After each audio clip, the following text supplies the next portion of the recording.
everyone, I'm Miss Melaina from the Highland Park Public Library, and welcome to Library in Your Living Room. This is Storytime with Thor. Say hello, Thor. And this is my friend Thor. And as you know, we are reading The Wizard of Oz by L Frank Baum. And when last we left off, Dorothy, the Scarecrow, the Tin Woodman, and the Cowardly Lion had all met individually with the Great Wizard of Oz, who came to them in different forms and never looked the same once. And he told them that he would be happy to grant their wishes, but they had to go kill the Wicked Witch of the West. So our friends had decided that maybe that was their only choice. And so let's see what happens today. Chapter 12, The Search for the Wicked Witch. The soldier with the green whiskers led them through the streets of the Emerald City until they reached the room where the guardian of the gates lived. This officer unlocked their spectacles to put them back in his great box, and then he politely opened the gate for our friends. "Which road leads to the Wicked Witch of the West?" asked Dorothy. "There is no road," answered the guardians of the gates. "No one ever wishes to go that way." "How then are we to find her?" inquired the girl. "That will be easy," replied the man, "for when she knows you are in the country of the Winkies, she will find you and make you all her slaves." "Perhaps not," said the Scarecrow, "for we mean to destroy her." "Oh, that is different," said the guardian of the gates. "No one has ever destroyed her before, so I naturally thought she would make slaves of you, as she has of all the rest. But take care, for she is wicked and fierce and may not allow you to destroy her. Keep to the west, where the sun sets, and you cannot fail to find her." They thanked him and bade him goodbye and turned toward the west, walking over fields of soft grass dotted here and there with daisies and buttercups. Dorothy still wore the pretty silk dress she had put on in the palace, but now, to her surprise, she found it was no longer green, but pure white. The ribbon around Toto's neck had also lost its green color and was as white as Dorothy's dress. The Emerald City was soon left far behind. As they advanced, the ground became rougher and hillier, for there were no farms nor houses in this country of the West, and the ground was untilled. In the afternoon, the sun shone hot in their faces, for there were no trees to offer them shade, so that before night, Dorothy and Toto and the lion were tired and lay down upon the grass and fell asleep, with the woodman and the Scarecrow keeping watch. Now the Wicked Witch of the West had but one eye, yet that was as powerful as a telescope and could see everywhere. So as she sat down in the door of her castle, she happened to look around and saw Dorothy lying asleep with all her friends about her. They were a long distance off, but the Wicked Witch was angry to find them in her country, so she blew upon a silver whistle that hung around her neck. At once there came running to her from all directions a pack of great wolves. They had long legs and fierce eyes and sharp teeth. "Go to those people," said the witch, "and tear them to pieces." "Are you not going to make them your slaves?" asked the leader of the wolves. "No," she answered. "One is of tin and one of straw. One is a girl and another a lion. None of them is fit to work, so you may tear them into small pieces." "Very well," said the wolf, and he dashed away at full speed, followed by the others. It was lucky the Scarecrow and Woodman were wide awake and heard the wolves coming. "This is my fight," said the Woodman, "so get behind me, and I will meet them as they come." He seized his axe, which he had made very sharp, and as the leader of the wolves came on, the Tin Woodman swung his arm and chopped the wolf's head from its body so that it immediately died. As soon as he could raise his axe, another wolf came up, and he also fell under the sharp edge of the Tin Woodman's weapon. There were 40 wolves, and 40 times a wolf was killed, so that at last they all lay dead in a heap before the Woodman. Then he put down his axe and sat beside the Scarecrow, who said, "It was a good fight, friend." They waited until Dorothy awoke the next morning. The little girl was quite frightened when she saw the great pile of shaggy wolves, but the Tin Woodman told her all. She thanked him for saving them and sat down to breakfast, after which they started again upon their journey. Now the same morning, the Wicked Witch came to the door of her castle and looked out with her one eye that could see afar off. And she saw all of her wolves lying dead, and the strangers still traveling through her country. This made her angrier than before, and she blew her silver whistle twice. Straightway, a great flock of wild crows came flying toward her, enough to darken the sky. And the Wicked Witch said to the King Crow, "Fly at once to the strangers, pick out their eyes, and tear them to pieces." The wild crows flew in one great flock toward Dorothy and her companions. When the little girl saw them coming, she was afraid, but the Scarecrow said, "This is my battle, so lie down beside me and you will not be harmed." So they all lay upon the ground, except the Scarecrow. And he stood up and stretched out his arms, and when the crows saw him, they were frightened. as these birds always are by scarecrows, and did not dare to come any nearer, but the king crow said, "It is only a stuffed man. I will peck his eyes out." The king crow flew at the scarecrow, who caught it by the head and twisted its neck until it died. And then another crow flew at him, and the scarecrow twisted its neck also. There were 40 crows, and 40 times the scarecrow twisted a neck, until at last all were lying dead beside him. Then he called to his companions to rise, and again they went upon their journey. When the wicked witch looked out again and saw all her crows lying in a heap, she got into a terrible rage, and blew 3 times upon her silver whistle. Forthwith there was heard a great buzzing in the air, and a swarm of black bees came flying towards her. "Go to the strangers and sting them to death," commanded the witch, and the bees turned and flew rapidly until they came to where Dorothy and her friends were walking. But the woodman had seen them coming, and the scarecrow had decided what to do. "Take out my straw and scatter it over the little girl and the dog and the lion," he said to the woodman, "and the bees cannot sting them."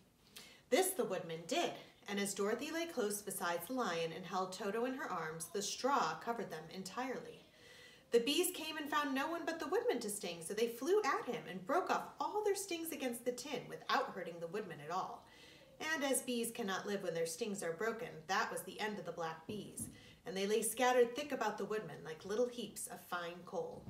Then Dorothy and the lion got up, and the girl helped the Tin Woodman put the straw back into the scarecrow again until he was as good as ever. So they started upon their journey once more. The Wicked Witch was so angry when she saw her black bees in little heaps like fine coal that she stamped her foot and tore her hair and gnashed her teeth. And then she called a dozen of her slaves, who were the Winkies, and gave them sharp spears, telling them to go to the strangers and destroy them. The Winkies were not a brave people, but they had to do as they were told, so they marched away until they came near to Dorothy. Then the lion gave a great roar and sprang toward them, and the poor Winkies were so frightened that they ran back as fast as they could. When they returned to the castle, the Wicked Witch beat them well with a strap and sent them back to their work, after which she sat down to think what she should do next. She could not understand how all of her plans to destroy these strangers had failed, but she was a powerful witch, as well as a wicked one, and she soon made up her mind how to act. There was in her cupboard a golden cap with a circle of diamonds and rubies running around it. This golden cap had a charm. Whoever owned it could call 3 times upon the winged monkeys who would obey any order they were given, but no person could command these strange creatures more than 3 times. Twice already the Wicked Witch had used the charm of the cap. Once was when she had made the Winkies her slaves and set herself to rule over their country. The winged monkeys had helped her to do this. The second time was when she had fought against the great Oz himself and driven him out of the land of the West. The winged monkeys had also helped her in doing this. Only once more could she use this golden cap, for which reason she did not like to do so until all her other powers were exhausted. But now that her fierce wolves and her wild crows and her stinging bees were gone and her slaves had been scared away by the cowardly lion, she saw there was only one way left to destroy Dorothy and her friends. So the Wicked Witch took the golden cap from her cupboard and placed it upon her head. Then she stood upon her left foot and said slowly, "Epi-pepi-kaki." Next she stood upon her right foot and said, "Hi-lo-ho-lo-hello." After this, she stood upon both feet and cried in a loud voice, "Zizzy-zoozy-zick." Now the charm began to work. The sky was darkened, and a low rumbling sound was heard in the air. There was a rushing of many wings, a great chattering and laughing, and the sun came out of the dark sky to show the Wicked Witch surrounded by a crowd of monkeys, each with a pair of immense and powerful wings on his shoulders. One, much bigger than the others, seemed to be their leader. He flew close to the witch and said, "You have called us for the 3rd and last time. What do you command?" "Go to the strangers who are within my land and destroy them all except the lion," said the Wicked Witch. "Bring that beast to me, for I have a mind to harness him like a horse and make him work." "Your command shall be obeyed," said the leader. And then, with a great deal of chattering and noise, the winged monkeys flew away to the place where Dorothy and her friends were walking. Some of the monkeys seized the Tin Woodman and carried him through the air until they were over a country thickly covered with sharp rocks. Here they dropped the poor woodman, who fell a great distance to the rocks, where he lay so battered and dented that he could neither move nor groan. Others of the monkey caught the Scarecrow, and with their long fingers pulled all the straw out of his clothes and head, and they made his hat and boots and clothes into a small bundle and threw it into the top branches of a tall tree. The remaining monkeys threw pieces of stout rope around the lion and wound many coils about his body and head and legs until he was unable to bite or scratch or struggle in any way. Then they lifted him up and flew away with him to the witch's castle, where he was placed in a small yard with a high iron fence around it so that he could not escape. But Dorothy they did not harm at all. She stood with Toto in her arms, watching the sad fate of her comrades and thinking it would soon be her turn. The leader of the winged monkeys flew up to her, his long, hairy arms stretched out and his ugly face grinning terribly. But he saw the mark of the good witch's kiss upon her forehead and stopped short, motioning the others not to touch her. "We dare not harm this little girl," he said to them, "for she is protected by the power of good, and that is greater than the power of evil. All we can do is to carry her to the castle of the wicked witch and leave her there." So carefully and gently they lifted Dorothy in their arms and carried her swiftly through the air until they came to the castle, where they set her down upon the front doorstep. Then the leader said to the witch, "We have obeyed you as far as we were able. The Tin Woodman and the Scarecrow are destroyed, and the lion is tied up in your yard. The little girl we dare not harm, nor the dog she carries in her arms. Your power over our band is now ended, and you will never see us again." Then all the winged monkeys, with much laughing and chattering and noise, flew into the air and were soon out of sight. The wicked witch was both surprised and worried when she saw the mark on Dorothy's forehead, for she knew well that neither the winged monkeys nor she herself dare hurt the girl in any way. She looked down at Dorothy's feet and, seeing the silver shoes, began to tremble with fear, for she knew what a powerful charm belonged to them. At first the witch was tempted to run away from Dorothy, but she happened to look into the child's eyes and saw how simple the soul behind them was, and that the little girl did not know of the wonderful power the silver shoes gave her. So the wicked witch laughed to herself and thought, "I can still make her my slave, for she does not know how to use her power." Then she said to Dorothy harshly and severely, "Come with me and see that you mind everything I tell you, for if you do not, I will make an end of you as I did of the Tin Woodman and the Scarecrow." Dorothy followed her through many of the beautiful rooms in her castle until they came to the kitchen, where the witch bade her clean the pots and kettles and sweep the floor and keep the fire fed with wood. Dorothy went to work meekly, with her mind made up to work as hard as she could, for she was glad the wicked witch had decided not to kill her. With Dorothy hard at work, the witch thought she would go into the courtyard and harness the cowardly lion like a horse.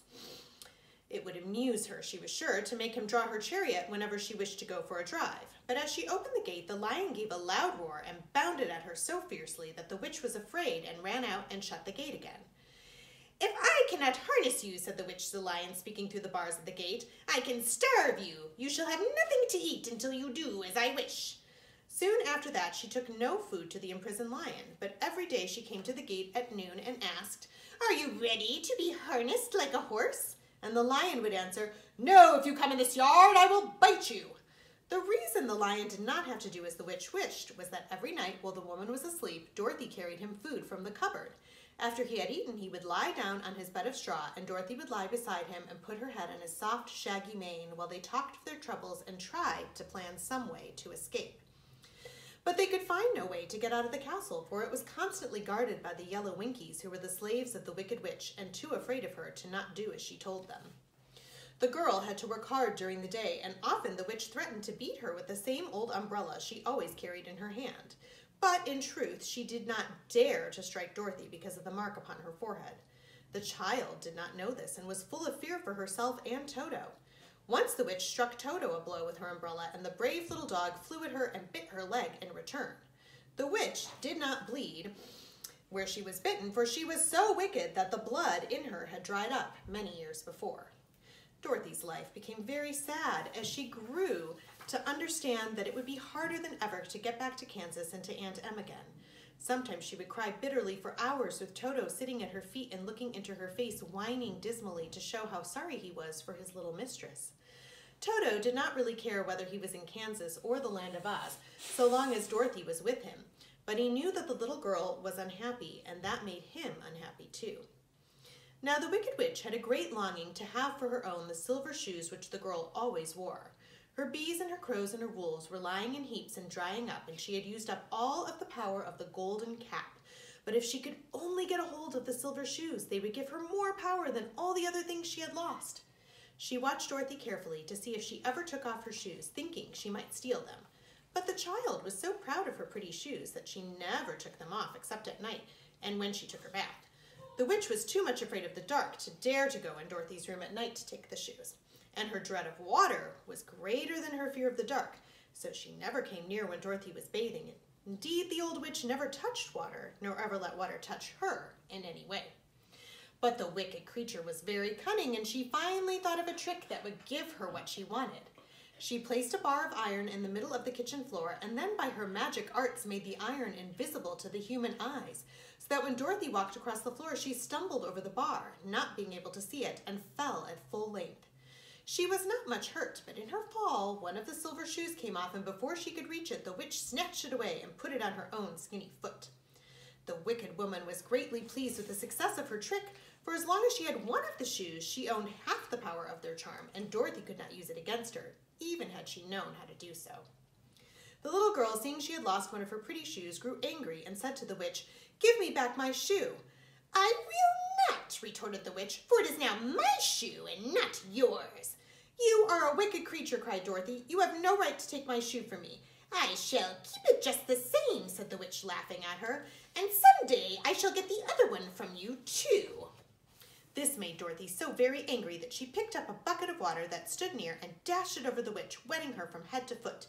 Instantly, the wicked woman gave a loud cry of fear, and then as Dorothy looked at her in wonder, the witch began to shrink and fall away. "See what you have done!" she screamed. "In a minute I shall melt away!" "I'm very sorry indeed," said Dorothy, who was truly frightened to see the witch actually melting away like brown sugar before her very eyes. "Didn't you know water would be the end of me?" asked the witch in a wailing, despairing voice. "Of course not," answered Dorothy. "How should I?" "Well, in a few minutes I shall be all melted, and you will have the castle to yourself. I have been wicked in my day, but I never thought a little girl like you would ever be able to melt me and end my wicked deeds. Look out! Here I go!" With these words, the witch fell down in a brown, melted, shapeless mass and began to spread over the clean boards of the kitchen floor. Seeing that she had really melted away to nothing, Dorothy drew another bucket of water and threw it over the mess. She then swept it all out the door. After picking out the silver shoe, which was all that was left of the old woman, she cleaned and dried it with the cloth and put it on her foot again. Then, being at last free to do as she chose, she ran out to the courtyard to tell the lion that the Wicked Witch of the West had come to an end, and that they were no longer prisoners in a strange land. Well, thank you for joining me, friends, for this edition of The Wizard of Oz. What's going to happen now? It looks like, inadvertently, Dorothy managed to melt the Wicked Witch of the West. So now, what's going to happen with the Scarecrow and the Tin Woodman? And are they going to be able to find their friends and return back to Oz to give the news to the wizard? Tune in next time if you'd like to find out. You can also check out our other amazing programs at hplibrary.org. Thank you so much for joining me for another edition of Storytime with Thor. Thor is actually taking a nap now. I think that put him to sleep. So say goodbye, Thor.